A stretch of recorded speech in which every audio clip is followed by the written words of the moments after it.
Hi, welcome to another Cordus Conversation.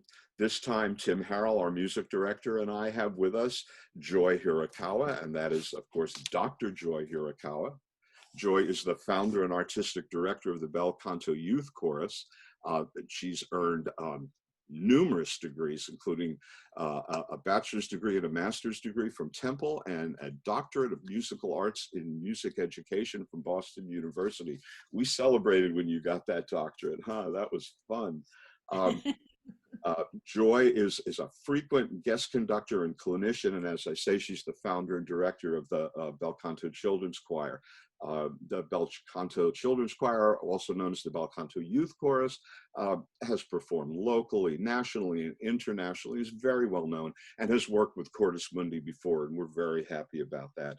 Joy has a title that I've tried to get through 3 times as far as what she's currently doing with ACDCA. And let me just ask you to explain what you're currently doing with ACDCA, Joy. Right. My current role with the American Choral Directors Association, otherwise known as ACDA, I am the national chair for children and community youth choirs. And so I am helping with coordinating for the national conference, and right now doing a lot to, as much as I can, to support our children and community youth choir directors across the country as we're all adapting. Wow. So let's start just with a little bit about you. How is it that you gravitated towards youth choirs and children in particular? Sure. Well, my undergraduate degree was in music education, and so I was going to be a music teacher. What else would you do, right? So I started out actually with middle school and high school combined uh, general music and choral music, actually at New Hope Solbury High School. Ah, oh, ah, And I taught there for a number of years and fell into I wanted to get my master's degree, so I went back and got my master's degree in choral directing at Temple. And when I finished there, I took time off to have my family, and but was still doing some teaching on the side. And one of my side gigs was setting up a tour here for a very, very fine children's choir from the Czech Republic, Yitro Children's Choir. And I was in charge of setting up their tour here. And it was just at the beginning of the whole eruption of children's choir, choral music and children's choir programs. Um, and so when I heard them and when I was setting up their tour here, I became acquainted with a community of people who were doing this work here in the United States. And when they came to the Lehigh Valley and I heard them rehearsing, it all clicked for me. I said, this is what I want to do. This is amazing. This is so artistic. These are young people. I could apply everything I learned in my choral directing degree and all that I had learned from music education, and it all came together. It was like a light bulb for me. So I connected with a community choir, an adult community choir that's local to me in the Upper Perkiomen Valley, and they agreed to help coordinate and get some people together so we could launch the program. And we launched it in 1993, 25 plus years ago, and here we are today. So as and over the years, as we have evolved, the choir, as in many new things, it ebbs and flows in the number of people that you have. Um, I felt that where we were located in kind of rural-ish kind of area, we were not reaching the kind of community of singers that I wanted to reach. I feel very strongly that music should be something that brings people together of different kinds. It's a way of bridging differences. It's a way of connecting. And so we were doing all of this work, but the group of students I had in front of me was not very diverse, to be frank. mm, And so I wanted to be someplace where I could serve a more diverse population and have more opportunities to work with a more diverse population. So I looked to the Lehigh Valley. And as I looked up there, we had done a couple of projects with the Bach Choir of Bethlehem. And I approached them a number of years ago and I said, I'd really like to be in the Lehigh Valley. We're looking for somebody to kind of partner with up here. And Bridget George, who was the executive director, said, oh my gosh, she said, that's part of our strategic plan. We want to start a youth chorus. And I said, well, so it happened very quickly after that that we then joined forces, and now we are under the umbrella of the Bach Choir of Bethlehem. And so it's been quite an adventure over the last 4 years, but we're very happy with the partnership with them, and it's afforded us wonderful opportunities um, for our singers to work with them, to work with Greg, to Sure. be in the Lehigh Valley. And likewise, because we are a youth course, we're breathing fresh life and fresh blood into the Bach Choir, which is a long-standing organization. So it's been a very mutually benefit partnership. Wonderful. I've even when I lived in California, I would once a year fly east for the Bach Festival Mm-hmm. Oh, for many, many years. Yes. And in fact, there was one memorable weekend where the Friday performances in two parts was the St. Matthew Passion, Mm-hmm. followed by the B minor Mass the next day. Oh Mm-hmm. my goodness. Oh Yeah. my goodness. Next year's festival, assuming that we will have the festival next year the St. Matthew Passion is back on the schedule. So there you go. There. Oh my goodness. Now, we're diverting here, and I don't know if you would know this. Will that then be Greg's and Bridget's last year? That is the plan. At this point, that is the plan. They will be finishing out the year next year. There are so many exciting events planned for the year, and it's a little bit uncertain exactly right now, given the situation with COVID and not really knowing how things are going to evolve. They're putting in place many contingency plans, but at this point, um, they had to postpone their Germany trip that they were supposed to do this June to Yep. go sing in Leipzig at the Bach Festival there, and they've postponed that. So they will be going next June to Germany. And hopefully everything will be settled enough that they are able to do it. So Joy, will your children's choir be involved in the St. Matthew Passion? yes, we will be we'll be doing that the children's choir part in that next year. Uh-huh. Mhm. I'm speechless. I'm so excited by that opportunity. Oh my goodness. Um, it brings to mind the general area of collaboration, and clearly that's a large part of what you're about. It's also been one of our kind of favorite things to do in Cordus Mundi. Do you want to talk about the nature of collaborations, either of you, or collaborations in general, or cite maybe some specific collaborations that have worked well for you? I've enjoyed ours immensely. Yeah, and we have too. What's been really nice because we are a youth chorus that is strictly treble. Our boys will stay with us as long as they can continue to sing and match pitch, even if their voices change. If they want to continue singing in their upper register, we allow them to do that. But we do treble repertoire, and so every time we've had an opportunity to partner with you, Cordus Mundi, it's really been fun for our singers to have that opportunity to sing SATB music because we don't have the opportunity to do it ourselves. Well, and So so that's that been your boys can also see that they'll get to grow up to be grumpy old men like us, right? yeah, that's been really really special. And the men of Cordus Mundi have been just so generous of heart. Every time we've sung with you guys, it's been a really nice experience for our singers. So Well, when thank you talk about joy of heart, I mean, you bring that with the way you work with children. It's you. just so tangible to see that. Mhm. And you see the interaction that you have with the kids. Mhm. It's wonderful to be a part of that. Thank you. I love them to death. We had Yeah. we had a little rehearsal online last night in preparation for a virtual choir piece that we're going to be doing. Our local musician Craig Thatcher has laid down a couple of tracks for us, and we're singing harmony along with it. And so we're putting something together for a special view party that we're having later in June. And I was leading it. Obviously, they were all muted because of the latency issues when you're working online, and I couldn't hear them, but I saw all of them, and I saw their mouths going, and and it was fun to be teaching and leading them, but at the same time, very hard. It just heartbreaking not to hear them and not to be in the same place. That was hard.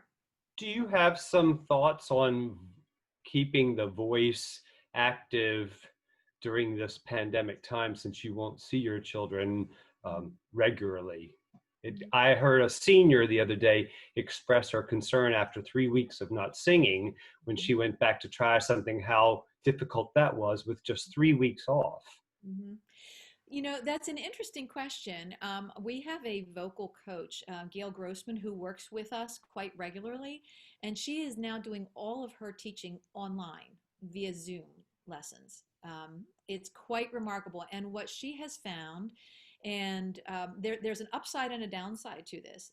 The downside is maybe they're not practicing as regularly because if they have not had, let's say, individual voice lessons, or they may not have their own personal structure about how to practice by themselves. If they've only been in a choral situation and the only instruction vocally they've had is from the choir director, they might not know or be able to apply what they've learned in their choir situation to working on their own.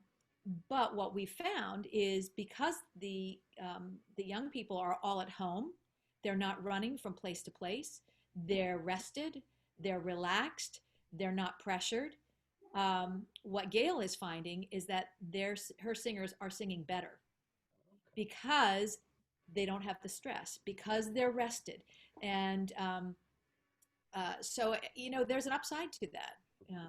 And we just have to coach them, I think, into understanding how do you work when you're by yourself? How can you take what you've learned in your choral rehearsal and, what are your favorite warm-ups from choir? What is the sequence of the warm-ups that you've done in choir? Can you do them on your own? And some of the kids will be more comfortable with doing that than others, because there's always that self-conscious question. As singers, we do a lot of strange sounding things when we warm up. And, so kids might be a little self-conscious about that in their own home. But I think we need to encourage them to feel confident that that is what they need to do. And they need to educate their household, whoever that is that they're in, too, so that they can practice. Yeah. Like, yes, educate their household. I like that a lot. Your this unfortunately will be running probably after this event occurs, but it's still relevant and it will relate. You're participating in a music education webinar on Monday, May 25th, called Choral Relevance, and I see you put relevance in quotation marks. Choral relevance in the time of COVID, and this is being hosted by Tim Sharp, who, no pun intended, I think is a really sharp guy. I think he's really on it. And in the ill-fated webinar, I thought that Tim was the one who kind of started to try to get us to turn the corner. Can you talk a little bit about what you guys are going to be talking about and what the current thinking is about where we are and where we go? Right. So the webinar on Monday is hosted by GIA Publications, and it is about the book called Relevance in the Choral Art, in which I have a chapter. And so Tim selected 4 or so of us who wrote chapters in the book to be on this panel that on Monday.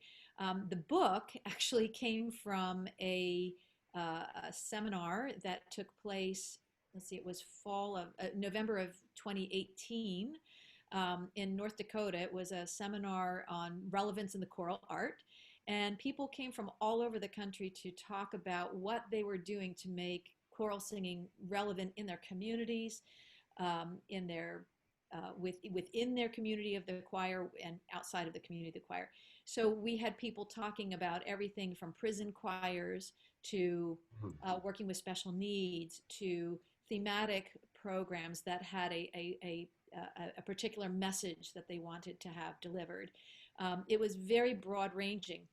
So out of that seminar, a number of people were invited to write chapters for this book because Tim wanted all of that information to be put out in a way that was more accessible to people, because the seminar was not hugely attended, but it was really important information.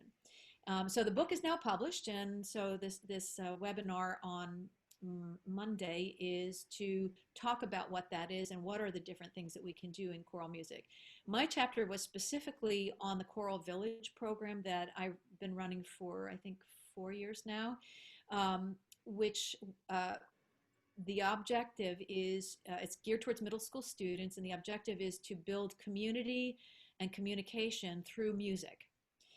It's a week-long summer program, and we intentionally are very, very intentional about bringing in kids from all kinds of backgrounds, racial, ethnic, faith backgrounds, socioeconomic, which is a really important one that is often overlooked, from all across the Lehigh Valley.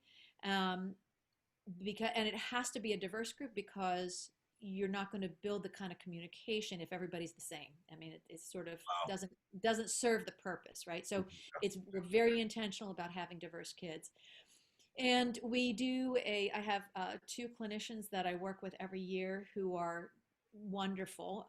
One is Jenny Gilrain. She is a teacher in the Bethlehem Area School District, but is a trained theater person, and theater uses theater games not for the purpose of performance, but for communication. It comes out of a whole school of thought in theater for social justice purposes. So she uses her games to build trust and to build confidence and communication. And I do choral singing with the students. I wait to see who's coming, and then I pick repertoire that comes from their background if they voluntarily provide that. And then I have a drummer who comes out from Philadelphia. His name is Joe Tayoun, and he does Middle Eastern drumming with them, which provides a real sense of unity when everybody's drumming together. There's this very unifying kind of feeling. We have then in the afternoon guest artists who come from various ethnic backgrounds. So we've had Indian dance, we've had hip hop dance, we've had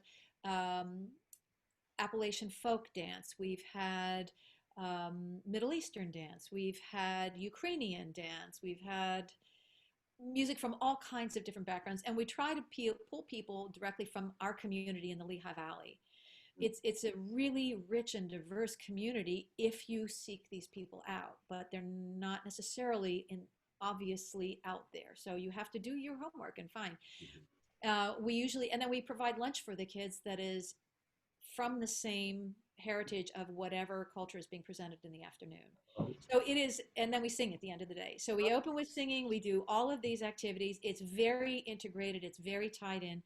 And by the end of the week, it's just a really in-depth, rich experience. And I've been maintaining surveys, pre and post surveys, and almost every year the kids are saying they're realizing how much they are finding they're more alike than different. They're finding commonality. They're finding that they feel more comfortable talking to someone who is different than themselves. They're understanding that maybe they shouldn't be prejudging people. It's just this broad understanding, and it's just been really, really rewarding program to run. So that's what my chapter was on the relevance question, because I think with singing and with music we can make a difference in the world in a different way than, yes, inspiring by musical, wonderful, beautiful music is one aspect of what we do, but choral singing is such a fundamental thing for people to do together. And if we can reach people in a different way for a different purpose, I mean, how great is that, right? So. Wow. Yeah. Sorry, yeah. I went off a bit. Oh, it's beautiful. That's great. It's spot on. And again, as I say, for me, what this is about is how do we move forward? You're talking about those kind of progressive, positive approaches to this. This will be a rough period for us, but we can handle this. We can handle this. I'm going to use that as a dovetail to catch you both by surprise. And I don't know if this is even possible. You want to try and do something virtually together? Like what? It would have to be something really easy for all of us. But something that we would be the low end and you guys would be the treble end. Just something to think about. Sorry to throw you a curveball there. Perhaps maybe we're better off just thinking about our next collaboration for when we can come together. Any thoughts about that? Well, I think it's just a matter of finding a time and a place and identifying what you'd like to do and when you'd like to do it. The hard thing I think for everybody for next season is going to be how do you plan? How do you anticipate what's going to be possible given the COVID situation right now? Well, and I think all of our senses are we're gonna crawl before we walk, right? And Yeah. so our collaboration may need to wait an additional year, but we'll be there, and we know you will be there, right? Absolutely. I'm wondering what kind of compositions are going to come out of this. How are composers going to be inspired to write new music that reflects what we've dealt with? Well, and Tim, we've also talked with a couple of our other composers about the idea that people are looking at how to write music for Zoom with the latency incorporated into the choral piece.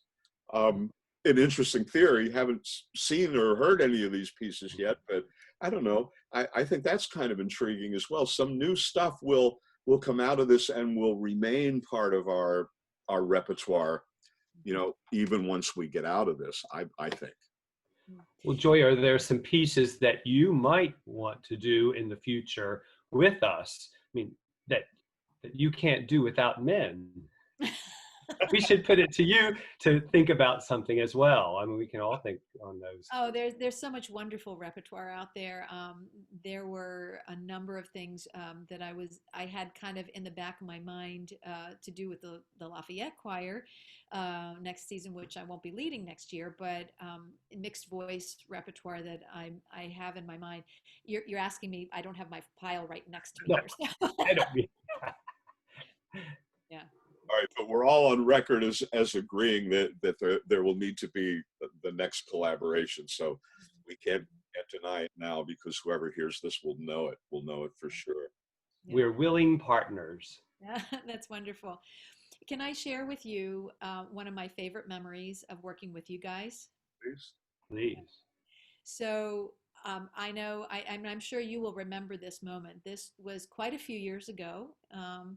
And I'm thinking it was 2008, possibly. I think that's the year. Um, and we had a concert scheduled, and we were to sing Wanting Memories by Yes. E.C. Barnwell. Yes.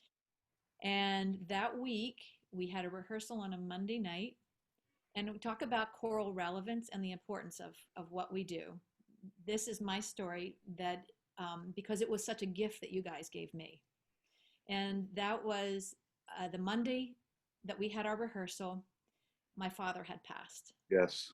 And I came to rehearsal, and I didn't know how it was going to go. I didn't tell anybody. And we rehearsed, and we got to Wanting Memories. And I think at some point in the evening, at the end, maybe I shared with you guys.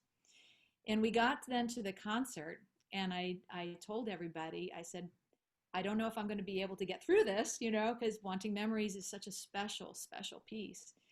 And I will tell you that at that rehearsal and at that performance, I never felt so encircled by love as I did in that moment from people. And I didn't really know all of your guys very well. It was one thing for my kids to sing for me, but for you guys who didn't really know me well at that point, the voices and the coming together and those words and that moment was so healing and in such a deep way. And that's what choral singing can do, and why group singing is so important. It is so connected.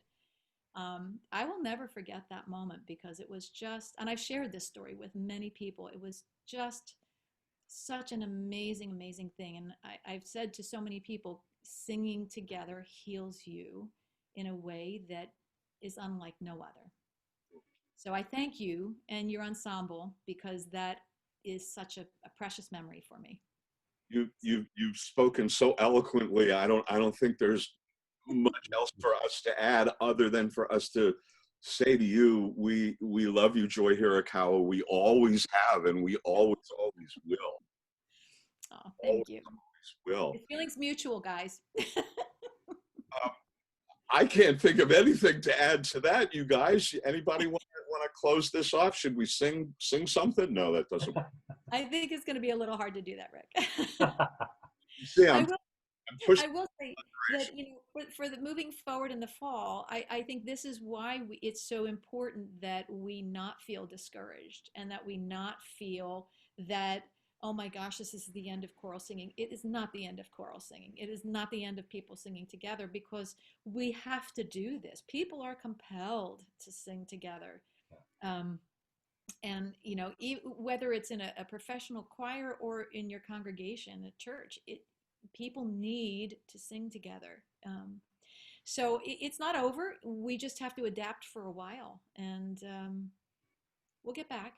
We'll get back to. We just have to be creative in the meanwhile. And I think our passion is going to be even stronger on the other I side. agree. I agree. Think people are going to be so hungry to hear people singing.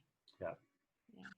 There we are, ladies There we and gentlemen. I couldn't be put better. What a wonderful expression of our art.